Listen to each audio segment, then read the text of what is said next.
Terima kasih Anda masih bersama kami di Sindo Sore. Pemirsa, Polres Metro Jakarta Barat melakukan penggerebekan rumah yang dijadikan markas penyewaan rekening untuk judi online di Perum Cengkareng Indah, Kapuk, Jakarta Barat. Penggerebekan berlangsung sekitar 1 jam dan didapati sejumlah barang bukti. Kapolres Jakarta Barat, Kombes Pol M. Syahdudi mengatakan pengungkapan ini berawal dari ditangkapnya 4 orang tersangka yang baru saja menyerahkan buku rekening dan kartu ATM kepada pelaku utama. Rekening tersebut memang sengaja dikumpulkan untuk selanjutnya dikirim dengan menggunakan handphone ke negara Kamboja. Dari 4 orang tersangka kemudian dikembangkan dan kembali ditangkap 4 tersangka lainnya. Saat dilakukan pemeriksaan, 4 tersangka terakhir berperan sebagai perekrut masyarakat untuk dibuatkan rekening bank dan ATM-nya. Jaringan ini berkaitan dengan perekrutan warga negara Indonesia untuk bekerja di Kamboja sebagai pengelola situs judi online.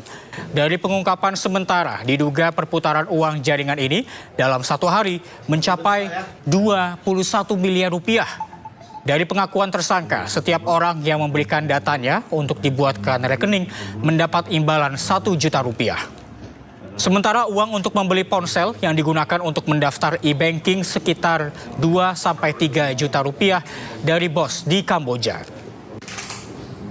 Pengungkapan tindak pidana perjudian online dengan modus operandi perjualbelikan rekening, di mana dengan rekening tersebut digunakan sebagai rekening penampungan transaksi keuangan perjudian online di Kamboja. Jadi kita ungkap ini adalah jaringan internasional perjudian. Polda Metro Jaya menyita sejumlah barang bukti mulai dari uang puluhan miliar rupiah hingga senjata api terkait kasus judi online yang melibatkan 11 orang pegawai Kementerian Komunikasi dan Digital. Saat ini penyidik juga telah memblokir puluhan rekening milik para tersangka.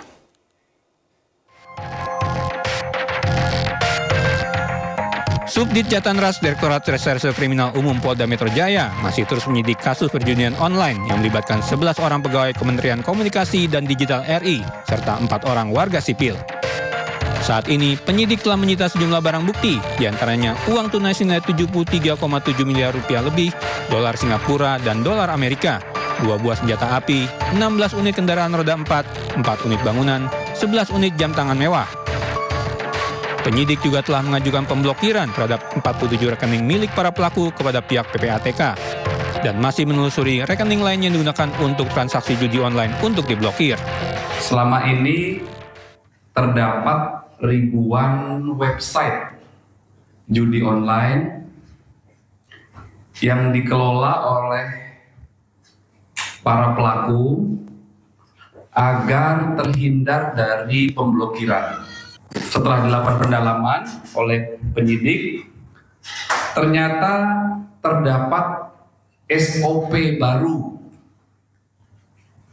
Ya, SOP baru ini memberikan kuasa kepada AK dan timnya sehingga mereka bisa masuk menjadi tim pemblokiran website di Kementerian Komunikasi. Pihak Polda Metro Jaya telah menetapkan 15 orang tersangka, yang 11 diantaranya adalah pegawai Kementerian Komunikasi Digital RI dan 4 lainnya warga sipil. Penyidik juga telah menetapkan 2 orang berinisial A dan M sebagai tersangka yang saat ini masuk dalam daftar pencarian orang. Dari Jakarta Selatan, Helmi Sajambati, iNews melaporkan.